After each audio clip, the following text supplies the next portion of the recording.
Assalamualaikum warahmatullahi wabarakatuh. Ibu-ibu, bapak-bapak jamaah yang dirahmati Allah. Sebelum taklim adalah kita baca syahadat Syahidul Istighfar dan Asmaul Husna. A'udzu billahi minasyaitonir rajim. Bismillahirrahmanirrahim. Asyhadu an la ilaha illallah wa asyhadu anna Muhammadar Rasulullah. Allahumma anta rabbi la ilaha illa anta khalaqtani wa ana abduka wa ana ala ahdika wa wa'dika mastata'tu a'udzu bika min syarri ma sana'tu abu laka bi ni'matika alayya wa abu bi dhanbi faghfir li fa innahu la yaghfiru dzunuba illa anta ya Allah. Bismillahirrahmanirrahim. Bismillahi badana walhamduli rabbina wassalatu wassalam linnabi habibina ya Allah ya Rabbana anta maqsuduna ridhoka madlubuna dunyana wa ukhrana ya Rahmanu ya Rahim ya Maliku ya Kudus ya Salamu ya Mu'min ya Muhaiminu ya Aziz ya Jabbar Mutakabbir ya Khaliqu ya Bari ya Musawwiru ya Ghaffar ya Qaharu ya Wahhab ya Razzaqu ya Fatah ya Alimu ya Qabid ya Basitu ya Khafid ya Rafi'u ya Mu'iz ya Mudillu ya Sami ya Adlu ya Latifu ya Khabiru ya Halimu ya Adimu ya Ghafur ya Syakuru ya Ali ya Kabiru ya Hafid ya Muqitu ya Hasib ya Jalilu ya Karim ya Raqibu ya Mujib ya Wasi'u ya Hakim ya Wadudu ya Majid ya Ba'isu ya Syahid ya Haqqu ya Wakilu ya Qawiyu ya Matin ya Waliyu ya Hamid ya Muqsi ya Mubdi'u ya Mu'idu ya Muhyi ya Mumitu ya Hayyu ya Qayyumu ya Wajid ya Majidu ya Wahid ya Ahadu ya Somad ya Qadir ya Muqtadir ya Muqaddir ya Muakhir ya Awalu ya Akhir ya Dhahiru ya Batin ya Wali Muta'ali ya Baru ya Tawwabu ya Muntakimu ya Afu ya Ra'ufu ya Malik Malikal Mulki Dal Jalali wal Ikhram ya Muqsitu ya Jami ya Ghaniyu ya Mughni ya Mani'u ya Dur ya Nafi'u ya Nur ya Hadi ya Badi'u ya Baqi ya Warisu Ya Rasidu ya Sombur Azza Jalla Dikruhu Bi asma'ikal husna Ighfir lana dhunubana Wali walidina Wanduriyatina Kafir an sayatina Wastur ala uyubina Wajbur ala nuqsanina Warfa darajatina Wazidna ilman nafi'a Warizqan wasi'a Halalan thayyibah Wa amalan salihah Wa nawwir qulubana Wa yasir umurana Wa sahik ajsadana Daiman hayatina Ilal khairi qarribna Anni syari baitna Wal qurba raja'una Akhiran nilnal munah Balli maqasidana Wa'di hawaijana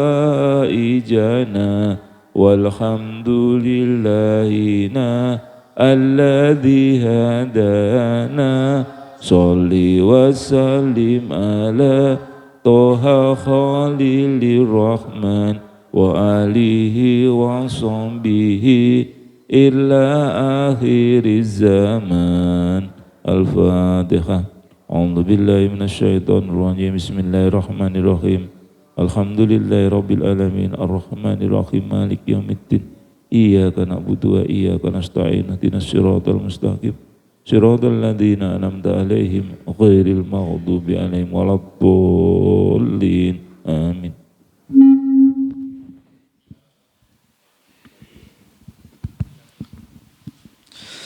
Assalamualaikum warahmatullahi wabarakatuh. Bismillahirrahmanirrahim. Alhamdulillahirabbil alamin. Bapak Ibu jamaah salat subuh Masjid Al-Hikmah Arya Mukti Pedurungan Arang yang dimuliakan oleh Allah Subhanahu wa taala. Alhamdulillahirabbil alamin. Pada pagi hari ini kita tetap istiqomah mengkaji kitab karya Hujatul Islam Imam Al-Ghazali tentang Asmaul Husna. Semoga bermanfaat fid dini wad dunya wal akhirah. Amin amin. Allahumma amin. Bapak Ibu yang saya hormati, pada pagi hari ini kita akan mengkaji Asmaul Husna yang ke-98, Ar-Rasyidu, yang maha pandai, yang maha tepat tindakannya. Ar-Rasyid, yang maha tepat tindakannya adalah Allah Subhanahu wa taala. Yang rencana-rencananya disusun untuk mencapai tujuan-tujuannya menurut cara-cara bertindak yang disetujui tanpa petunjuk seorang penasehat atau arahan seorang pengarah atau bimbingan seorang pembimbing. Bismillahirrahmanirrahim. Bapak Ibu yang saya hormati, pagi hari ini kita dituntun oleh Imam Al-Ghazali untuk mengetahui dan meyakini bahwa Allah adalah maha pandai, maha tepat tindakan-tindakannya tanpa ada seorang yang mengarahkan, tanpa ada seorang yang memberikan petunjuk, atau tanpa seorang yang membimbing. Jadi kalau kita lihat apa yang ada di dunia ini, Allah menciptakan dunia ini, adanya matahari, adanya laut, adanya bumi, itu semua memberikan gambaran pada kita bahwa itu tidak sia-sia, semua ada tujuannya. Apapun yang dilakukan oleh Allah Subhanahu wa taala itu ada tujuan yang akan dicapai. Katakanlah, kenapa Allah menciptakan laut? Pak Yudi. Kenapa kok ada laut? Seandainya dunia ini tanpa laut, ketika hujan air mau dibuang kemana? Ya Pak Yudi, itu. Lalu kenapa Allah menciptakan tanah seperti ini? Bayangkan kalau tanah itu dibuat oleh Allah seluruhnya seperti di Mekah Pak Yudi. Tanahnya Mekah dengan Indonesia kan beda atau Pak Yudi? Pak Yudi mau nanam Lombok, wah, wong tanahnya batu. Sehingga ini ada tujuan biar tanah dibuat seperti yang kita lihat ini, memberikan kemudahan bagi kita untuk bisa menanam padi, menanam pohon mangga, menanam pohon jeruk, menanam bermacam-macam tanaman. Ada tujuannya. Lalu di mana musim itu juga tidak sama. Di Indonesia ada istilah musim kemarau dan musim penghujan. Tapi kalau di Arab Saudi tidak mengenal musim penghujan. Wong di sana itu setahun Pak Yudi, itu saya dengar itu paling 2 kali atau 3 kali hujan. Nah ini memberikan tujuan-tujuan yang begitu kita kadang-kadang belum memahami. Seandainya di Mekah itu dibuat musim seperti di Indonesia, wah, ibadah di sana ketika tawaf, wah itu pemerintah Arab Saudi harus bikin kubah yang lebarnya seperti itu. Nah, dengan musim hujan yang jarang sekali, maka pelaksanaan ibadah tawaf di Mekah itu tanpa harus pakai tenda. Ya Pak Yudi ya, Ka'bah lalu berapa meter itu luasnya Pak Hudawi itu Masjidil Haram memutari Ka'bah. Nah ini luar biasa, Allah sejauhnya sudah dengan tujuan-tujuan seperti itu. Begitu juga ketika jamaah haji itu di Arafah, di Mina, itu kalau musim penghujan, bisa bubar, jutaan orang berkemah, baru hujan deras banjir. Luar biasa Allah dengan tujuan-tujuan. Tapi kadang-kadang kan kita tidak pernah berpikir ke sana, lah memang musimnya seperti itu. Tidak, jadi itu ada tujuan-tujuan tertentu yang memberikan faedah bagi manusia. Begitu juga termasuk adanya musim ini berpengaruh pada tanaman-tanaman. Di Indonesia adanya musim panas, kemarau dan musim penghujan. Itu dulu ketika musim hujan itu saya belum pernah yang namanya makan mangga, itu enggak pernah. Zaman kecil saya makan mangga itu ketika musim kemarau. Walaupun ya, sekarang ini dengan adanya komunikasi dan teknologi itu, orang mencari mangga tidak harus menunggu musim kemarau Pak Yudi. Musim hujan pun kita bisa dapat makan mangga. Lalu musim duren itu ya biasanya musim pas hujan. Karena apa? Karena duren itu kan menghangatkan.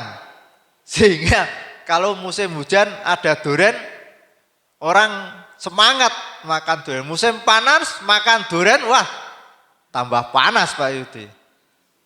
Jadi Allah sudah mengatur sedemikian rupa. Buah-buahan yang menghangatkan tubuh Allah sediakan dengan tujuan biar kita tidak kedinginan. Terus Allah menyediakan buah-buahan yang mendinginkan diri kita, semangka, timun. pir, itu semua cocok pada pada waktu musim panas. Sehingga musim panas kita makan durian kepanasan. Tapi kalau musim panas kita makan semangka, musim hujan makan semangka, cocok deh Pak? Wah, tambah pipis terus. Wong ndak makan semangka aja kita berkali-kali pipis gara-gara dingin itu.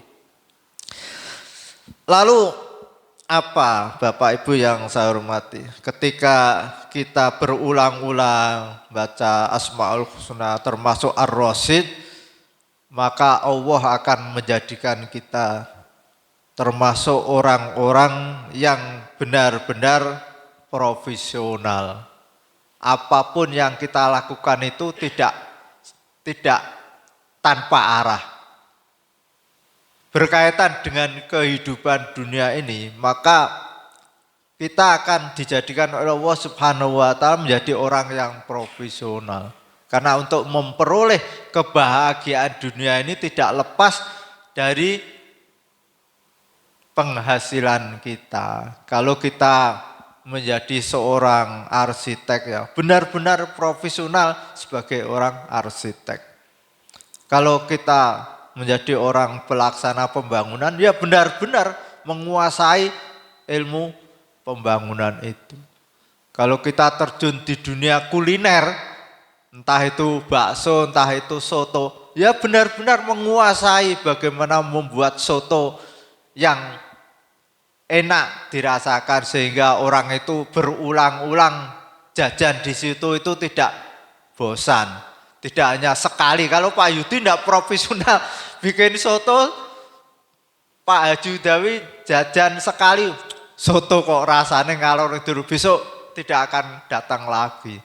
Tapi kalau soto itu dibuat secara profesional, sekali jajan, wah enak, besok mengajak teman-temannya datang ke situ.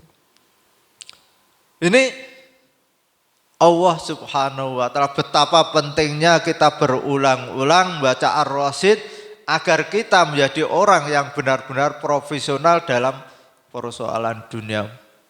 Kita dituntut menjadi seorang muslim yang mempunyai skill, mempunyai keahlian.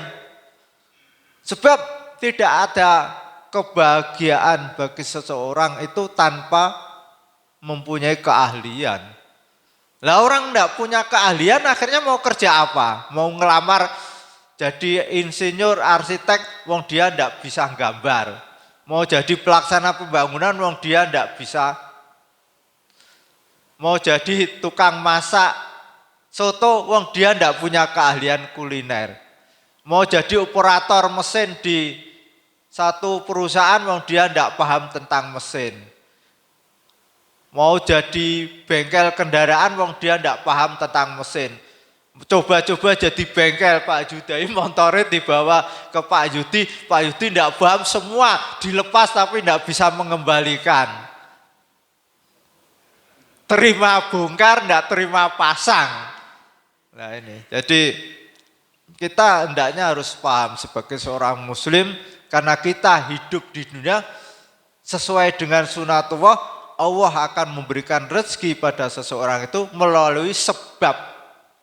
Sebab itulah yang namanya skill, keahlian. Apalagi di dunia modern ini, tentu kita berharap anak-anak kita itu tidak hanya cukup kita bekali dengan ilmu pengetahuan tanpa punya keahlian.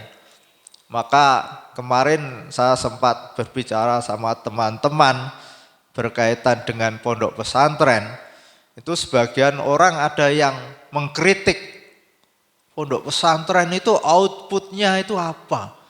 Setelah keluar dari pondok pesantren tidak bisa apa-apa. Disuruh kerja di perusahaan, dia tidak punya skill. Lalu dia menjadi beban pada orang lain.